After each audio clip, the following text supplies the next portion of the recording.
Bienvenidos a Liderazgo con Rodolfo Rojas. Si es primera vez que te estás conectando con nosotros, te invitamos a que te puedas suscribir a nuestro canal Rodolfo Rojas Podcast. Si ya estás suscrito, te invito a que puedas compartir este enlace con tus amigos, con tus familiares en redes sociales, para que más personas puedan ser parte de este gran entrenamiento y gran capacitación. En este día trataremos acerca del dinero y el liderazgo juntamente con Rodolfo Rojas, y aquí lo tenemos. ¿Cómo está? Feliz una vez más de estar con todas las personas que nos siguen semana tras semana y especialmente disfrutando de la compañía siempre de Leslie y de toda la gente en el equipo aquí que nos acompaña. Así que una bendición y expectante por lo que vamos a compartir, enseñar a las personas en el día de hoy, porque creo que es un tema que puede ser delicado, pero también es muy importante que podamos conocer ciertos principios de lo que vamos a estar compartiendo en este día. Exactamente, es un tema sumamente delicado y especialmente en los círculos cristianos. ¿A qué cree usted se debe esta actitud? Bueno, lo hemos dicho, me parece, en varios podcasts anteriores, que hay 3 tabúes que nosotros tratamos de evitar, especialmente entre los creyentes, que es la política, el sexo y también el dinero. Creo que una de las razones de por qué este tema tiende a ser un poco delicado entre círculos cristianos es porque cuando a veces hay pasajes de la Biblia que se leen y no se leen correctamente, pueden generar un argumento. Y finalmente uno con un argumento termina pensando de forma equivocada. Y por ejemplo, tú vas a encontrar a muchos creyentes que dicen que el dinero es malo porque está escrito en la Biblia que el dinero es la raíz de todos los males. Pero cuando tú lees bien 1 de Timoteo 6:10, te deja bien claro la palabra de Dios que el amor al dinero es la raíz de todos los males. Entonces nosotros a veces caemos en esta trampa de pensar que porque el dinero a lo mejor se usa para tantas cosas equivocadas, lo vemos como algo sucio, como algo equivocado. Y nosotros tenemos que cambiar nuestra mentalidad, porque el dinero, claro que se puede usar para muchas cosas malas, pero también el dinero tú lo puedes usar para tanto bien. El dinero puede volverse en uno de los recursos claves a la hora de llevar un ministerio adelante. Y cuando tocamos este punto sobre dinero y liderazgo, en la vida de un líder, el dinero es importante por causa de los proyectos, por causa de la visión, por causa de todas las cosas que necesitamos en el reino de Dios. Entonces, tú vas a descubrir que un líder, Dios le da una visión, pero también la provisión es necesaria. Y hay muchas personas hoy que tienen tantos proyectos de cosas que quieren de alguna forma ejecutar para Dios, para el reino, en el llamado, pero no lo pueden hacer porque faltan ciertos recursos. Entonces yo creo que un ministerio tiene que poder conectarse de forma sabia con lo que tiene que ver con el sistema financiero de Dios para que podamos de ahí comenzar a tener un sustento, una provisión, pero ante todas las cosas que de esos principios que Dios estableció en su palabra podamos tener también nosotros una abundancia para que podamos llevar el reino de Dios a cumplir todo ese propósito que Dios ha deseado y que Dios tiene como intención que nosotros podamos ejecutar. ¿Y qué cree usted puede hacer el creyente para poder cambiar esta actitud frente al dinero? Creo que primeramente nosotros tenemos que confrontar ciertas mentalidades. Creo que la mentalidad religiosa no nos ha hecho muy bien. La mentalidad dualista de separar lo material de lo espiritual. Vemos como el dinero como algo que es materia y como no es espíritu es malo y solamente lo bueno es aquello que está ligado a lo eterno, a lo espiritual y a las prácticas espirituales. Y no entendemos que cuando Dios te bendice, Dios bendice de forma completa, total e integral. Es decir, la bendición de Dios afecta a todo. Pero cuando tú tienes esta mentalidad religiosa, dualista, que separas lo espiritual, separas la materia, entonces caemos en ciertas trampas donde pensamos que solamente lo que está ligado a oración, alabanza, es bueno, pero como esto es dinero, esto es sucio y es equivocado. Y a veces también tenemos dentro de la iglesia mentalidades monásticas, es decir, en el sentido de que nos apartamos tanto de la materia, nos apartamos tanto del sistema, nos apartamos tanto del mundo, que creamos nuestro propio monasterio en nuestra mentalidad. Y no entendemos que hemos sido llamados a ir a este mundo con una palabra, a ir a este mundo con el mensaje, y vamos a requerir de recursos para poder llevar el mensaje de Dios a todas las naciones. Porque si tú quieres predicar en televisión, eso no es gratis. Si tú quieres una radio, no te la van a regalar. Claro que Dios puede hacer milagros fantásticos por todos los testimonios que hay, pero hay muchas cosas que van a costar finanzas, va a costar dinero. Entonces, tenemos que cambiar estas mentalidades, y yo creo que es una de las primeras cosas que nosotros tenemos que estar confrontando. También, si hablamos qué cosas debemos cambiar, pienso que también debemos leer con más exactitud y tenemos que leer con más cuidado la Biblia, porque la Biblia es un libro que trata mucho del dinero. Si tú lees, por ejemplo, las enseñanzas de Jesús, Jesús habló más de dinero que de cielo y de infierno. En la Biblia hay aproximadamente más de 2.300 registros donde se habla de dinero, de riquezas y posesiones. Más de 2.300 veces. La Biblia te habla en más de 400 ocasiones sobre oro, y en aproximadamente 300 registros hay donde se habla sobre la plata. Entonces, hay que leer la Biblia. Ahora, yo creo, con esto no estoy diciendo que tenemos que vivir enfocados en esto. No estoy hablando de que esto tiene que ser lo que ocupa nuestro tiempo, que esto es lo que nosotros vivimos pensando. Pero si nosotros no comenzamos a ver la importancia que el dinero tiene, y nosotros pensamos que el dinero solamente es malo, y solamente creemos que, bueno, lo espiritual es lo único a lo que se tiene que dedicar la iglesia, entonces caemos en ciertas trampas. Entonces, lo que han hecho estas mentalidades religiosas que tenemos que confrontar es que terminan alabando la pobreza y terminan mirando como una maldición la prosperidad. Y yo creo que tenemos que revertir un poco eso.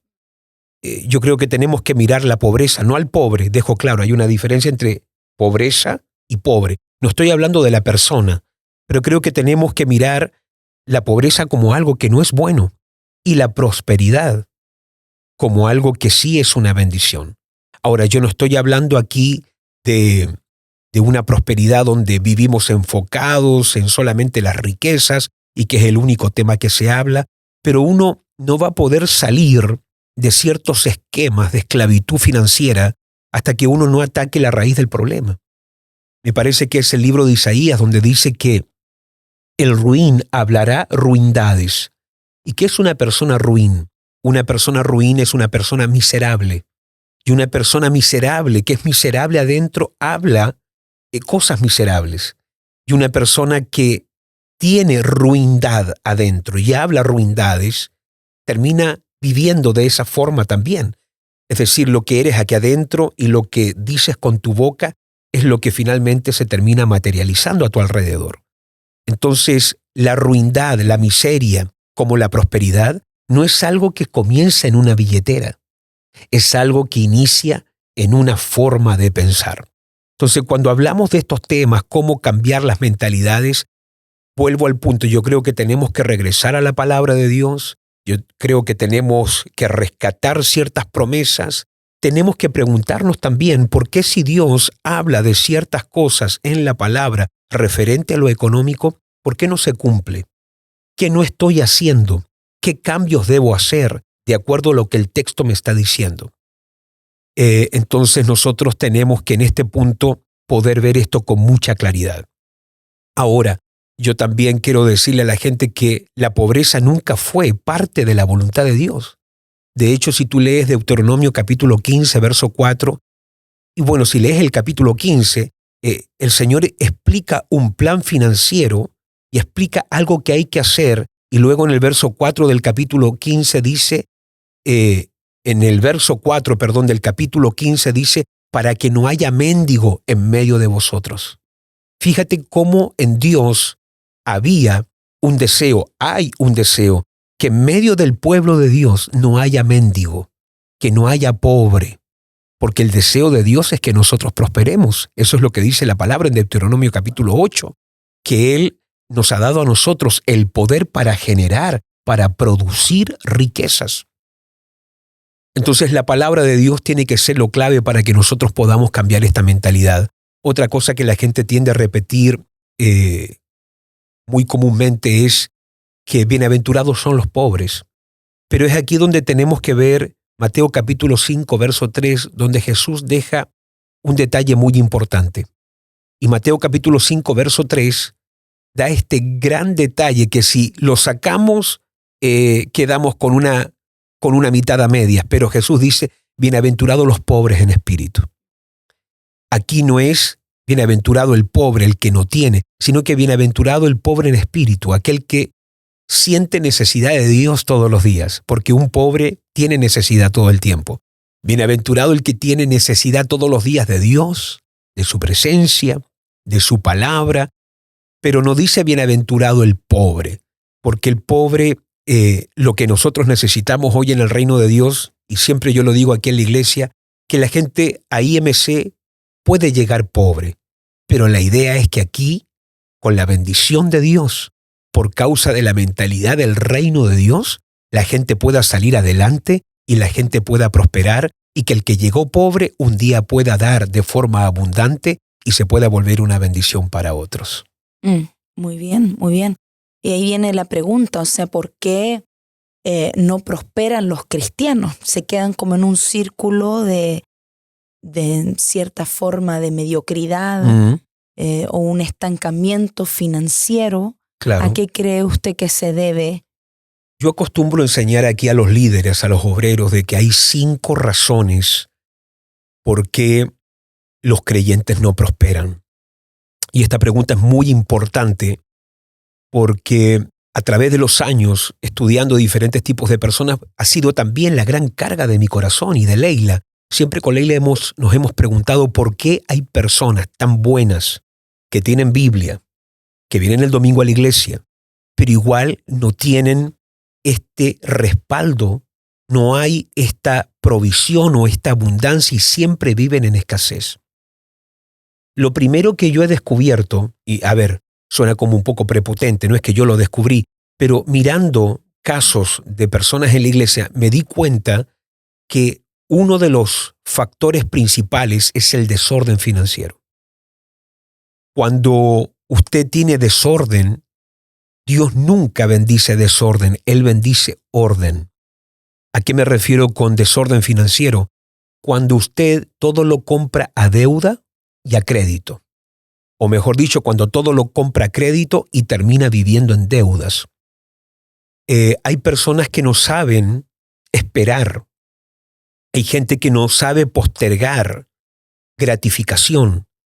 Y ellos quieren una televisión ahora, el auto ahora, ellos quieren este viaje ahora, y en vez de a lo mejor trabajar y enfocarse a largo plazo, como lo quieren ahora, ven como la forma más rápida para tenerlo, sacar un crédito, un microcrédito, que a lo mejor les salva por el momento o les ayuda por el instante, pero que después los va a tener esclavizado con una renta por los próximos 2 años, que cuando terminen pagando el crédito, van a haber pagado no solamente los $1,000 o los $2,000, no, van a haber pagado 10,000 o anda a saber cuánto por causa de estas rentas que están muy altas.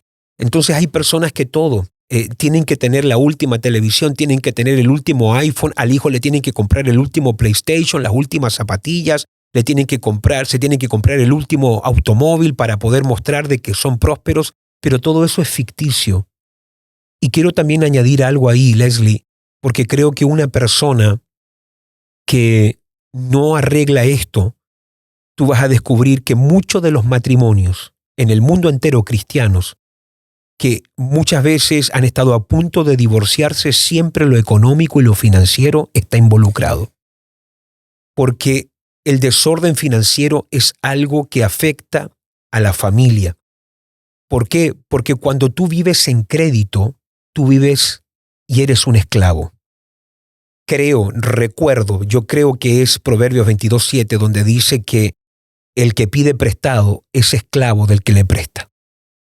Entonces, cuando usted vive a créditos, usted tiene que saber que se vuelve esclavo de alguien y saca otro crédito y se vuelve esclavo ahora de otro y de otro y de otro. Y esa esclavitud financiera también abre muchas puertas a depresión, a peleas, a gritos. Llega el sueldo de él y de ella y ahora quieren disfrutar ese mes y no pueden porque hay que pagar este crédito de la televisión, el crédito del viaje que hicimos el año pasado, hay que pagar ahora el crédito del auto que compramos, hay que pagar el crédito del PlayStation que se le compró al niño, hay que pagar ahora el crédito y finalmente se va todo el dinero y no solamente se va, falta dinero y empiezan las peleas. ¿Por qué no prosperan los cristianos? Me hiciste tú la pregunta. Yo creo que la primera razón es por ese desorden financiero. La segunda razón de por qué no prosperan los cristianos es por falta de responsabilidad por causa de responsabilidad y también por mediocridad. ¿A qué me refiero con responsabilidad y con mediocridad? Número uno, con responsabilidad yo me refiero que si tú no te gusta trabajar, dice la palabra que el que no trabaja tampoco coma. Si una persona no le gusta ir a laborar, y un hombre en este caso que tiene que ser el proveedor, el protector de la casa, no quiere trabajar, es decir, eso va a repercutir obviamente en que no vas a tener cómo sustentar tu casa y tu familia. Pero no solamente se trata de trabajar.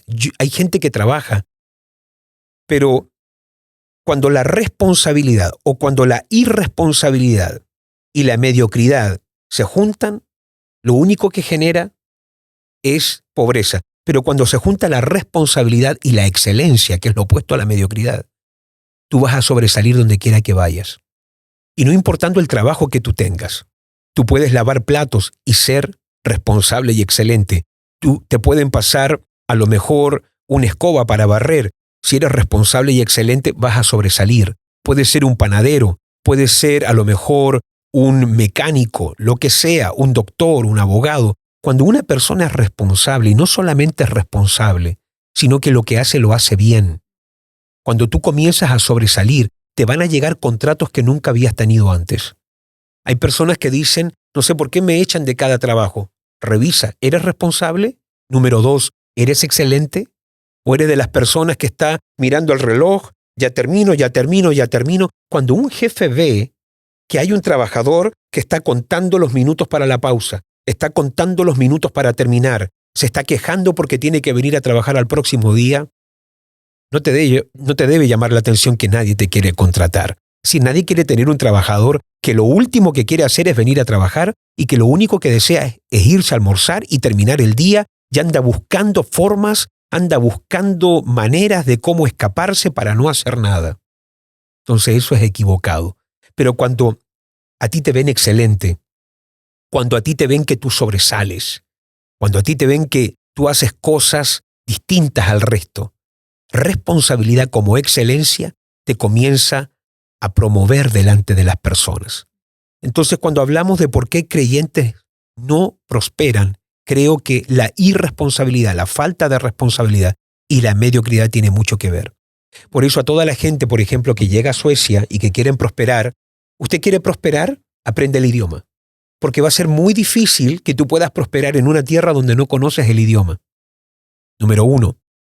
Y tú vas a ver gente aquí en Suecia, llevan 20, 30 años y no saben hablar el idioma y tienen que andar con traductores, no saben cómo conectarse con un cliente. Es decir, si alguien quiere prosperar, yo le digo a los empresarios acá, a la gente que trabaja y que también tienen sus negocios, aprende el idioma. Y también, por ejemplo, yo le digo a alguien, usted quiere prosperar, saque su licencia para conducir. Te abre tantas puertas para diferentes tipos de rublos, de trabajos. Saca tu licencia para conducir, toma cursos de cosas. Aprende que si a lo mejor un día tú vas a enviar una carta para que te contraten, cuando sale en esa carta que tomaste este curso, sabes de esto, eso inmediatamente te va a abrir puertas. Creo que la tercera razón, Leslie, de por qué gente no prospera es por falta de inteligencia financiera. ¿A qué me refiero con inteligencia financiera? Creo que no solamente basta ordenar las finanzas, no solamente hay que trabajar y ser excelente, creo que uno necesita esta inteligencia que muchas veces los padres no le dieron a los hijos, y a esto me refiero con dos cosas muy básicas que uno tiene que tener en su economía. Uno tiene que aprender la importancia del ahorro y de las inversiones.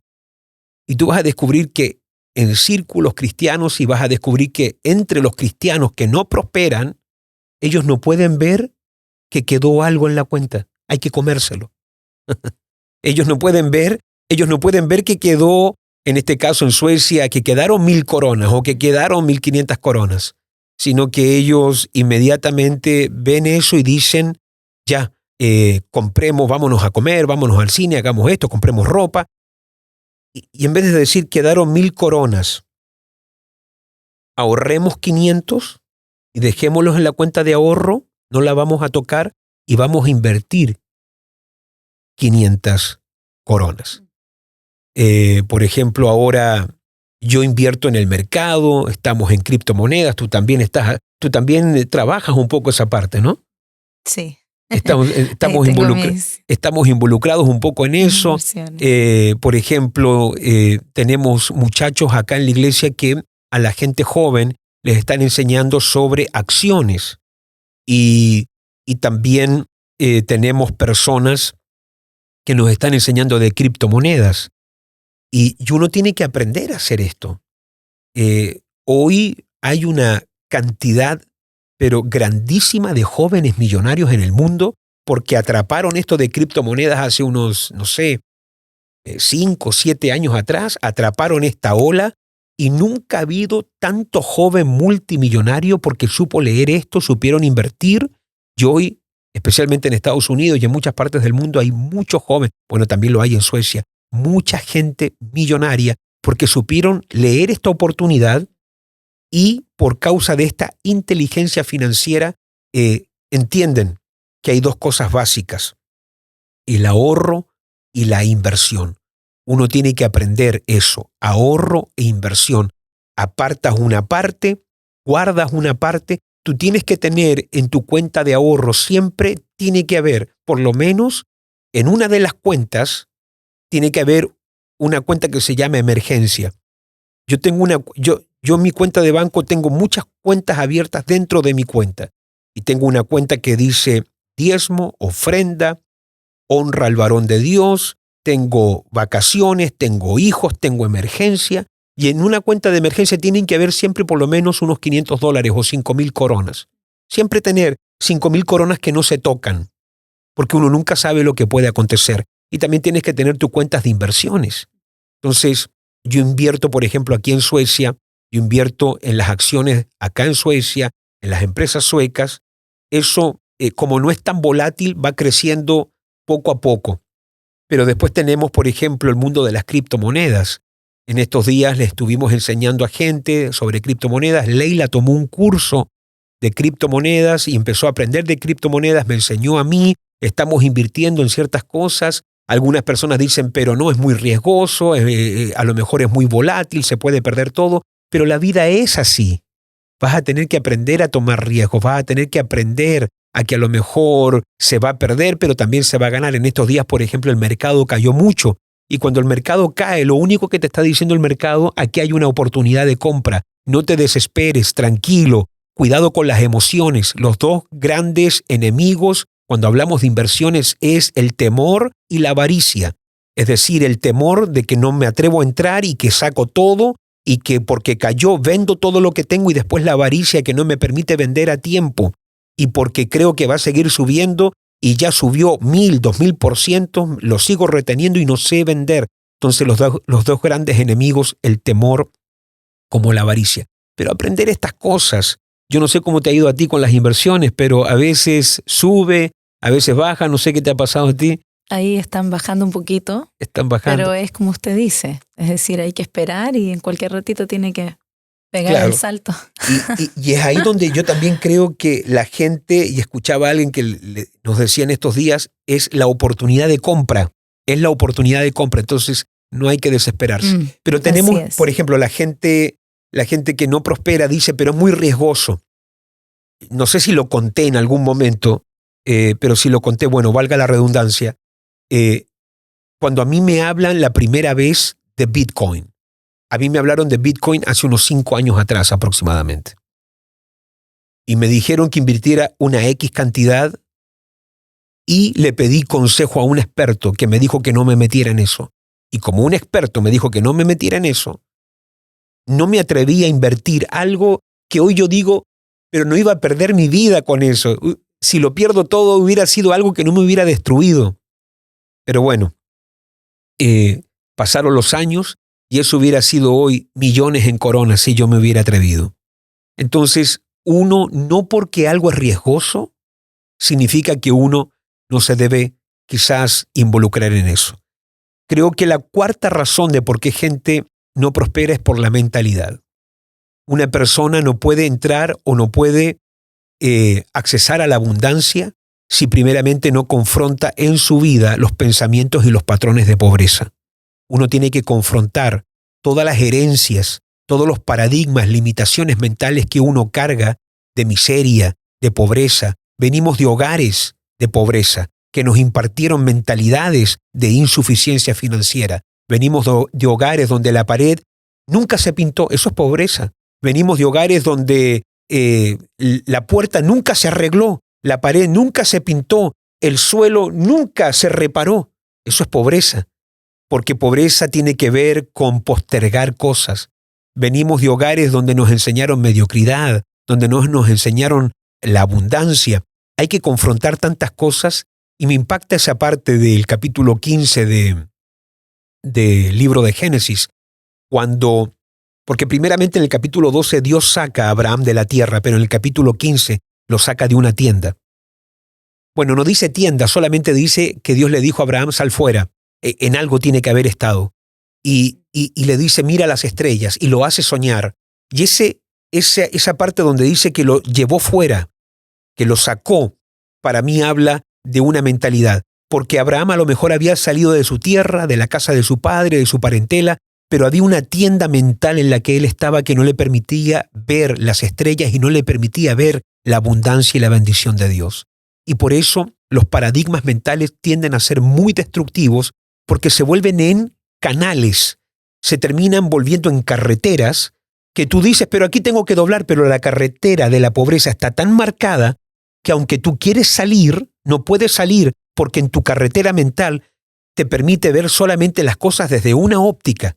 Entonces se vuelven en canales mentales que te forjan y de una forma inconsciente, de forma o subconsciente, no te permiten ver la realidad de Dios, sino que tú ves solamente la vida desde ese lente que te impuso tu familia, desde ese lente que a lo mejor te impusieron tus padres, y de hecho dice la palabra de Dios que nosotros fuimos rescatados de la vana manera de vivir que recibimos de nuestros padres. Y una de las cosas vanas que recibimos de nuestros padres justamente estas mentalidades de pobreza, de insuficiencia, de fracaso. Hay muchos de nosotros que nunca vimos a un papá tomar un curso de economía. Nunca tuvimos un papá leyendo un libro de finanzas. O no tuvimos un papá que nos sentó y nos enseñó, mira, vas a ahorrar de esta forma, vas a invertir acá. Tenemos muchísima gente hispana en el mundo que su papá nunca le habló de dinero, nunca le habló de inversiones, y lo único que vieron en el hogar fue peleas por el dinero, gritos porque no había finanzas. Y cuando tú creces en un hogar donde veías a tu papá gritando porque no había dinero, a tu mamá tratando mal a tu papá porque a lo mejor no se pagaban las cuentas y habían peleas que no solamente eran de grito, escalaban a maltrato, pelea. Entonces cuando ahora tú eres adulto y tú escuchas la palabra dinero, en tu subconsciente quedó grabado que dinero es negativo. Dinero es sinónimo no de bendición, no es sinónimo de provisión, es sinónimo de golpe, es sinónimo de maltrato, es sinónimo de groserías. Entonces, aparece la palabra dinero, inmediatamente te da una angustia, te da un vacío en el estómago, tu mente empieza a irse en modo defensivo y empieza algo raro a pasar porque quedó tan grabado en tu subconsciente que dinero es malo, dinero no es bueno, dinero es pelea, dinero es grito, dinero es una maldición. Entonces, eso es lo que cuesta cambiar. Y por eso toda la gente que tú ves cristiana, que no prospera, tienen canales de pobreza tan profundos, marcados, que aunque la palabra de Dios les dice a ellos algo, ellos inmediatamente se meten en su carretera mental de pobreza. Y la palabra de Dios le dice, pero este es el camino, es así como lo tienes que hacer, este es el destino, es así como lo vas a lograr. Pero las carreteras mentales son demasiado fuertes y las personas finalmente terminan haciendo lo que el patrón pensante les dictamina, lo que les impone. Entonces uno no puede salir a abundancia hasta que no confronta estas mentalidades y estas canaletas profundas de pobreza. Y creo que lo último, en quinto lugar, por qué la gente cristiana no prospera, es por maldición económica, maldición financiera. Tú no puedes prosperar si no aplicas el sistema de Dios para la abundancia. Y hay personas que no dan, no quieren dar, y Dios dejó un sistema financiero. Dios dice y nos dice, pruébenme en esto, dice Dios. Pruébenme en esto de las ofrendas, pruébenme en esto del diezmo, y van a ver cómo yo voy a abrir las ventanas de los cielos, y yo voy a derramar bendición, y yo voy a reprender por vosotros al devorador. Y cuando tú miras la palabra, ofrenda como diezmo es algo muy clave. Hoy se ha levantado mucha gente en contra del diezmo porque dicen que el diezmo no es para nuestro tiempo, porque era para el tiempo de la ley, y no es así, porque el primer hombre en diezmar cuando todavía la ley no existía fue Abraham. No había ley todavía, Moisés no venía con la ley del diezmo. Abraham diezmó por fe, le dio el 10% a Melquisedec por causa de una revelación. Diezmo es una revelación, lo ha sido en mi vida a través de todos los años. Abraham no tenía ley, pero se le reveló el diezmo. Después vino la ley. Pero también dice el autor a los Hebreos en el Nuevo Testamento que nosotros aquí, ahora, damos el diezmo a los hombres. De manera que el libro a los Hebreos en el capítulo 7 te habla de que hay un diezmo que damos ahora en el presente, porque el diezmo es una bendición. Ahora, si usted no quiere dar, va a encontrar siempre la justificación. Estaba en estos días conversando con alguien y no era de nuestra iglesia, era de otro ministerio, me hablaba en contra del diezmo y yo le decía, dame un versículo, solo dame uno, que diga, no diezmes o no ofrendes, solamente muéstrame uno. Pero hay personas que no van a poder salir adelante a la prosperidad hasta que no se les revele la bendición de dar. Dar es una bendición.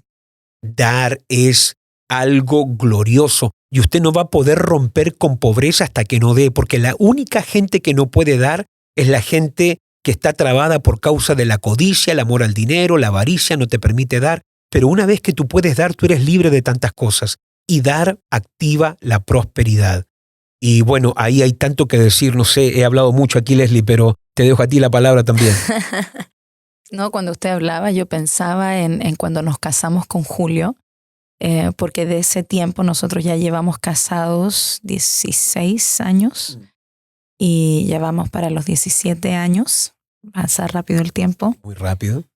Pero cuando nosotros nos casamos, yo recuerdo que usted soltó como nunca. Usted siempre ha sido en los matrimonios muy ordenado, siempre con su bosquejo.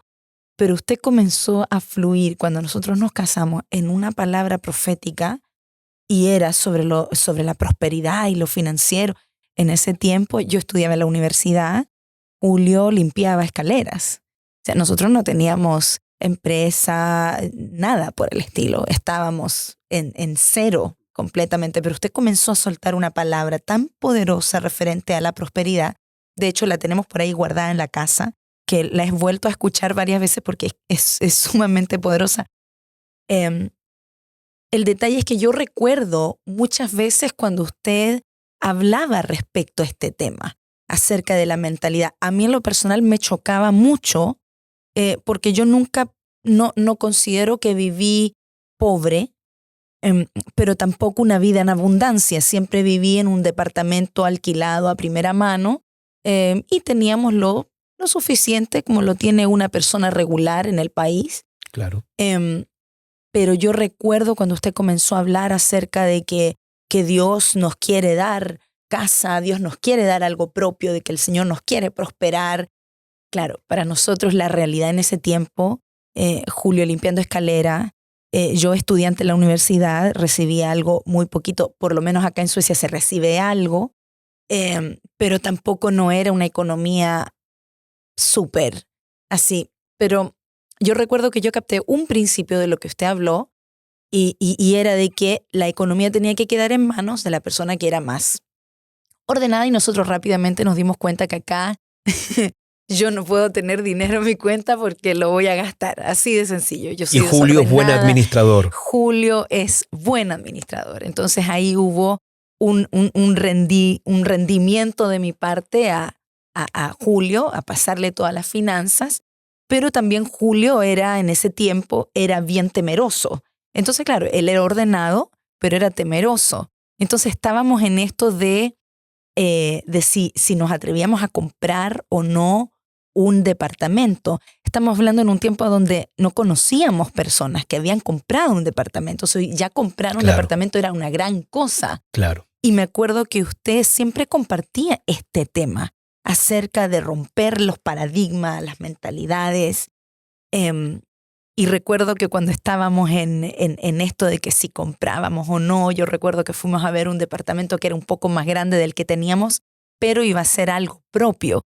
Entonces era una mezcla de fe y de temor, porque uno dice ya nos atrevemos o no, porque no teníamos una súper. Pero como usted dice, o sea, el entrar en riesgos, el tener fe, pero a la misma vez ser administrativo, ¿no? Así que yo recuerdo que íbamos a ir a firmar y Julio me dice, no, pero esa mujer tiene una cara rara y no, y ella nos va a estafar y no, y qué tal si. Y yo digo, no, pero tenemos que atrevernos y estábamos en esta disyuntiva, pero nos acordábamos, sí. Era impresionante cómo el consejo suyo, el consejo de la palabra misma, que era como que golpeaba nuestro espíritu, claro. y nos atrevimos. Y así hemos ido de a poco atreviéndonos, pero a la misma vez siempre teniendo un cuidado en lo administrativo, siempre creyéndole al Señor, afirmándolos en una palabra de Dios, siempre diezmando, ofrendando, y Dios ha ido soltando su bendición bajo orden, pero a la misma vez bajo un espíritu de fe, creyéndole a Dios. Y también de mucha dadivosidad, porque ustedes han sido dadivosos con la obra de Dios. Es decir, no buscaron prosperar para ustedes, sino que también buscaron abundar para poder dar. Sí, exactamente. De hecho, eso lo conversamos mucho en la luna de miel. Como era primera vez que podíamos estar solos, como seguimos bien los procesos y eso, no habíamos podido estar solos, claro. Conversar a solas y por largas horas, y una de las cosas que más hablábamos en la luna de miel era justamente eso, cómo poder tener una empresa. Yo me acuerdo que Julio me hablaba y a mí se me abría todo un mundo, porque él soñaba con tener una empresa, pero él decía, yo quiero poder contratar a personas para que vivan para el ministerio, y yo quiero poder dar, y yo quiero poder, construir un local para la iglesia, y todo era reino, era para la casa, era para poder dar. O sea, no había ay, nosotros vamos a ser ricos y vamos a tener. No, sino que era un constante, ¿cómo hacemos para poder generar más? Exacto. Para poder dar más. Y eso había desde la luna de miel, y en este caso teníamos que él trabajaba haciendo aseo, llegaba así como el monito de azul, así todo vestidito de azul, en la empresa en donde él trabajaba. Pero desde ese tiempo que veníamos soñando con poder ser dadores en el reino. Yo creo que eso ha sido una llave. Ha sido muy clave, y yo creo que eso es lo que la gente, yo quisiera que rescataran de lo que estamos aquí hablando, porque no se trata de abundar para uno. Exacto. No se trata, y yo creo que tú puedes vivir bien y debes vivir bien. Si tú trabajas y te va bien, claro, pero no se trata de abundar solo por mostrar, porque así como una vida tiene propósito, así como un matrimonio tiene propósito y una familia tiene propósito, el dinero también tiene propósito. Y el propósito, mira, el dinero en un auto invertido, en ropa, está bien.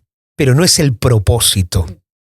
El propósito del dinero es que podamos hacer discípulos, que podamos ganar almas, que podamos edificar algo para el reino de Dios, que podamos tener los mejores instrumentos para glorificar a Dios en la alabanza, que podamos tener el mejor sonido para glorificar a Dios con un mensaje nítido, que podamos tener los locales que necesitamos para restaurar vidas, que podamos tener las propiedades necesarias para que nos podamos congregar. Cuando el dinero lo ponemos a través de la ofrenda en las manos de Dios para que el reino avance, es ahí donde el dinero adquiere algo llamado propósito. Y por eso es muy importante que nosotros canalicemos el dinero hacia propósito.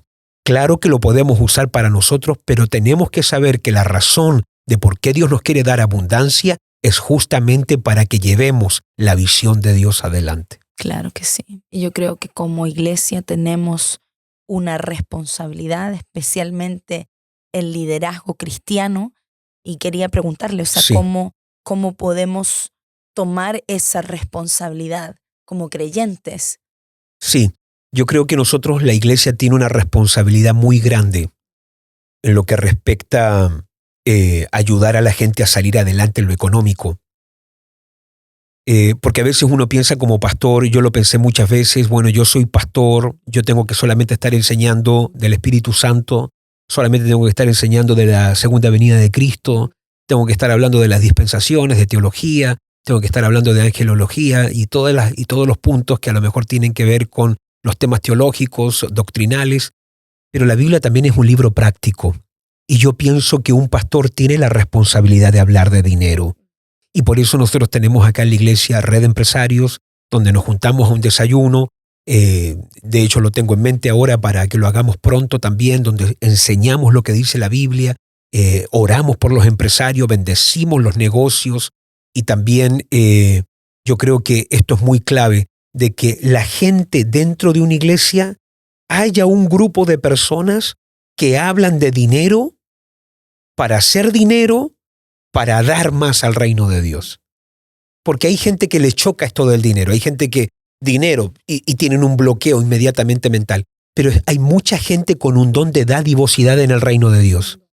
Y ellos quieren dar, y ellos hablan de dinero y hay personas que no, ¿y por qué hay que hablar de dinero?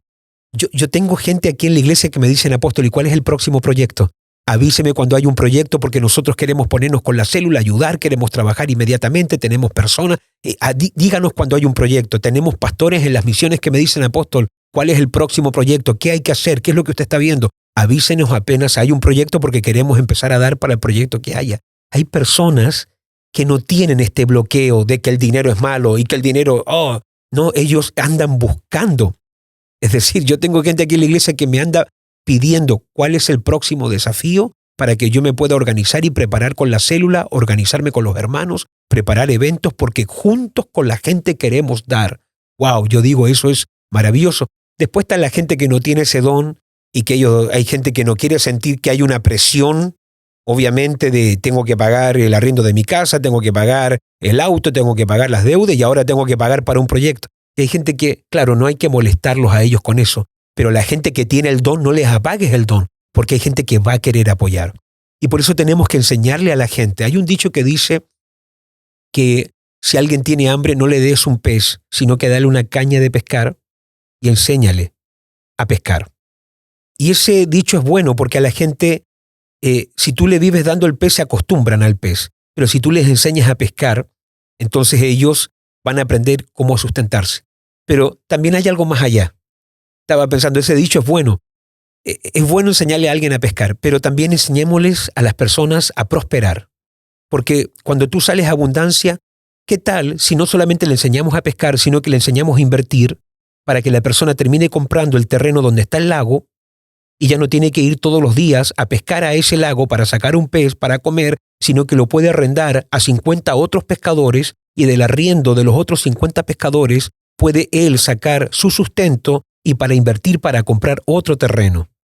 Entonces uno tiene que expandir la mente, no solamente volverte en alguien que ya pesca todos los días, sino que invierte. Porque la idea es, yo le digo a muchas personas en la iglesia, que tienen que aprender a invertir. Mira, Yo sé que Cristo viene pronto. Yo anhelo que Cristo venga pronto. Nunca he percibido que estamos tan cerca del fin como ahora. Pero tampoco yo puedo caer en la trampa de decir, bueno, Cristo viene pronto, así que yo vendo, no me preparo para el mañana, no planifico, no invierto, no ahorro. No. Hay que, en el espíritu, en la fe, hay que creer que Él viene en cualquier momento. Él llega hoy, pero hay que planificarse como que si Él viniera en 1000 años. Entonces uno tiene que estar ahorrando, invirtiendo y enseñándole a las personas que nadie debe tener obligación de responsabilidad de tu vida. Tú eres responsable de tu vida. Y por eso yo vuelvo a decir, aquí a la gente le decimos, usted puede llegar pobre, pero usted tiene que prosperar. Porque tiene que llegar un día donde en círculos latinos, fíjate, en los círculos latinos así funciona. El padre, la madre está, hijo, no tenemos dinero, tienes dinero. En los círculos latinos, los hijos sustentan a los padres. ¿Está mal eso? No, no está mal. Pero no es la forma en cómo Dios estableció que tiene que vivir una familia. Pero tú vas a ver que esto es lo que hace cuando hay maldición financiera. Tú vas a ver padres pidiéndole a los hijos, pero en la Biblia dice que no son los hijos los que atesoran para los padres, sino que los padres son los que atesoran para los hijos. Y dice la palabra de Dios que el justo debe dejar como herederos a los hijos de sus hijos. Y tú vas a ver en círculos latinos donde los padres tristemente no tienen ni herencia ni para su hijo, mucho menos para los hijos de sus hijos. Y ahí están en las familias latinas, hijo, envíame dinero, hija, envíame dinero. Y uno, claro, es tu mamá, tu papá, tú lo tienes que hacer. Eso es una de las formas como tú puedes honrar. Pero yo le quiero decir a todo cristiano que me está escuchando que usted se tiene que determinar. Yo me determiné a esto como a la edad de los 25 años cuando lo entendí. Yo nunca quiero estarle pidiendo dinero a mis hijos. Yo tengo que prosperar, yo tengo que abundar para yo un día dejarle herencia a ellos. Yo no tengo que estar siendo una carga para mis hijos. Que el día que mi hijo tenga 30 años y esté casado, o mis hijas estén casadas, yo no tengo que estarlos llamando a ellos, hijo, envíame dinero. No, tiene que ser al revés. Yo tengo que tener tanta abundancia que yo pueda decirle a mi hijo, ¿sabes qué? Esta es tu herencia. Y a mi hija, esto es lo que yo tengo para ti. Esta casa te puedo dejar. Eso es un cambio de paradigma total. Y por eso a lo mejor tus padres no te dejaron herencia, pero determina tú que estás escuchando que tú vas a dejar una herencia. Pienso en todos esos jóvenes que están recién casados o los jóvenes que están entrando ya a 18, 20 años. Creo que estos temas son súper enriquecedores y uno puede cambiar el rumbo rompiendo las mentalidades y los paradigmas que uno ha heredado. Exactamente. Creo que hemos llegado a muchas verdades y que si las ponemos en práctica realmente vamos a ver la prosperidad de la iglesia del Señor. ¿Le diría a usted algún consejo a los jóvenes? Pienso 18, 20, 25 años. Sí, yo creo que hay algunas cosas importantes que a mí me gustaría dejar claras y nos quedan unos 5 minutos acá, pero yo creo que es clave, número uno, todos ustedes que quieren prosperar tienen que aprender que la inversión más importante que uno hace no es financiera, es mental, en lo que respecta a las finanzas. Yo leo 3 tipos de libros continuamente.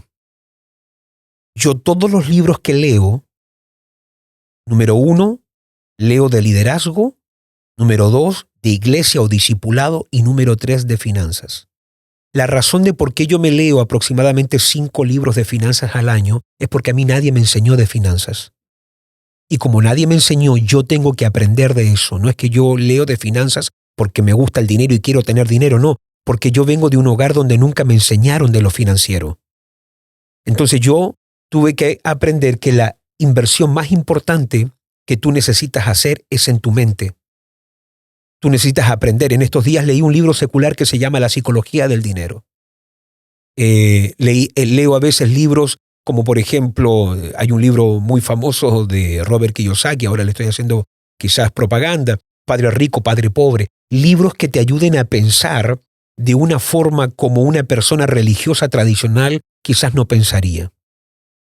Entonces uno tiene que aprender que la inversión más importante no está en el mercado, no es primeramente en criptomonedas ni en propiedades, la inversión más importante que una persona puede hacer es en sí mismo, porque la prosperidad no comienza externamente, sino internamente.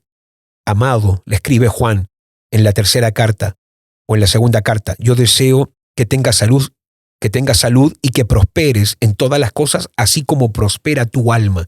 Es decir, la prosperidad del alma, la prosperidad de la forma de pensar, de la forma de sentir, va a repercutir después en cómo yo vivo. Y prosperidad es algo que comienza dentro de uno. Por eso yo incentivo a la gente. Mira, yo a la edad, puede que me equivoque aquí, Leslie, pero yo creo que fue a los 40 años donde yo me fui a un curso intensivo de el mercado. Quería aprender de acciones, cómo se abre una cuenta de acciones, cuáles son las empresas. Quise aprender de los diagramas, cuando baja el mercado, qué se hace, cuando sube, los nombres que tienes, diferentes estrategias de compra. Tenía 40 años, pero yo pagué un curso. Pagué con Leila, nos fuimos a un curso para aprender. En estos días Leila compró un curso de criptomonedas. Estamos todo el tiempo aprendiendo. Ahora Leila está aprendiendo de los NFT, Non-Fungible Tokens. Y Leila me ha estado enseñando a mí ahora de los NFT. A ver, ¿qué es lo próximo? Uno se tiene que mantener vigente. ¿Qué está apareciendo? ¿Qué está ocurriendo? ¿Qué se puede hacer? ¿Qué no hay que hacer? ¿Cómo hay que pensar? Entonces, cuando usted comienza, y las personas comienzan esto de invertir en sí mismos, comenzar a aprender nuevas cosas, tu mentalidad se comienza a ampliar. Y de repente, tú veías solamente una forma de prosperar. Fíjate, cuando Dios pone a Adán y lo pone en el huerto del Edén, dice que puso alrededor de Adán 4 ríos. Y uno de los ríos, espero no equivocarme, me parece que es el río Ávila, donde está el oro. Algo así dice. Uno de los ríos, el Señor le explica ahí a Adán que él va a tener un río que es puro oro, o donde va a encontrar el oro. Y cuando hablamos de ríos, corrientes, ríos, hablan de ingreso financiero. Y yo creo que una persona debe tener 4 ingresos. Hay 4 formas de hacer dinero. Hay muchas más, pero hay 4 formas en las que usted puede tener un ingreso. Siendo el trabajo, si usted hace del trabajo su único ingreso, usted va a sobrevivir. Por eso usted tiene que aprender a ahorrar e invertir para que usted entre en las siguientes corrientes financieras. Yo por lo menos a la gente le trato de enseñar entre 5 a 7 ríos que existen para que uno pueda prosperar. Hay diferentes cosas que usted puede hacer y hoy en el mundo nunca ha sido tan fácil tener ingreso financiero a través de tantos medios como tantas oportunidades que existen hoy. Pero a veces las oportunidades no se ven porque tristemente estamos encerrados en ciertos paradigmas de pobreza, de ruindad, de miseria, pero por eso uno tiene que invertir. Yo insto a toda la gente a invertir en usted, a leer libros. Hoy tenemos materiales en YouTube, en mi tiempo no lo había, y yo recuerdo, nunca se me va a olvidar cuando el pastor Héctor y la pastora Anne fuimos a un retiro y estaba el hombre más rico de Australia, Peter Daniels, un hombre multibillonario, dueño de las minas más grandes de oro de Australia, un hombre multibillonario en propiedades y todo aquello, un hombre con, no solamente es dueño de minas de oro, sino de muchos pozos de petróleo, pero cristiano lleno del Espíritu Santo. Y él vino a un retiro que hubo en el sur de Suecia, en una iglesia, y el hombre lleno de Dios, lleno de fe. Y él dijo, pero yo tengo un curso que voy a hacer dentro de este retiro, pero cuesta 800 euros. Aquí te estoy hablando 800 euros, pero hace 15, 16, quizás más, 18 años, estaban 16 años más o menos, o 17. Perdón, pero son muchos años. Y ahí la gente cristiana, curso, 800 euros. Oh, se asustaron todos. Y él dijo, yo no necesito esos 800 euros, pero la única razón de por qué yo cobro esos 800 euros, te voy a dar un material que también tiene su precio, pero es porque yo necesito tener a la gente que realmente quiere aprender. Porque si yo les doy gratis todo, usted no lo va a valorar.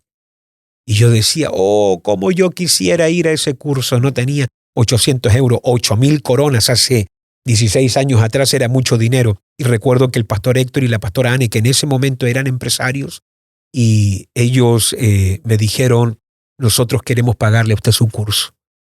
Así que ellos tomaron de su dinero, me dijeron, aquí tiene 8.000 coronas. Eso, a ver, estamos hablando, eso sería hoy 30.000 coronas, algo así, o 40.000 coronas, aquí tiene 40.000 coronas, sería hoy, y vaya al curso. Y cuando fui a este curso, iba a ser 2 horas, y éramos 4 personas. De una conferencia donde habían por lo menos 800, 700 personas, 4 personas fuimos al curso, y en esas 2 horas aprendí cosas tremendas que las cargo como un tesoro hasta el día de hoy, y eso he aprendido. Una de las primeras lecciones que eso me dejó es nunca mirar como un precio alto porque un libro vale $20. Nunca menospreciar una conferencia donde vas a aprender algo de finanzas. Aprende a invertir en ti. Ese sería mi consejo final.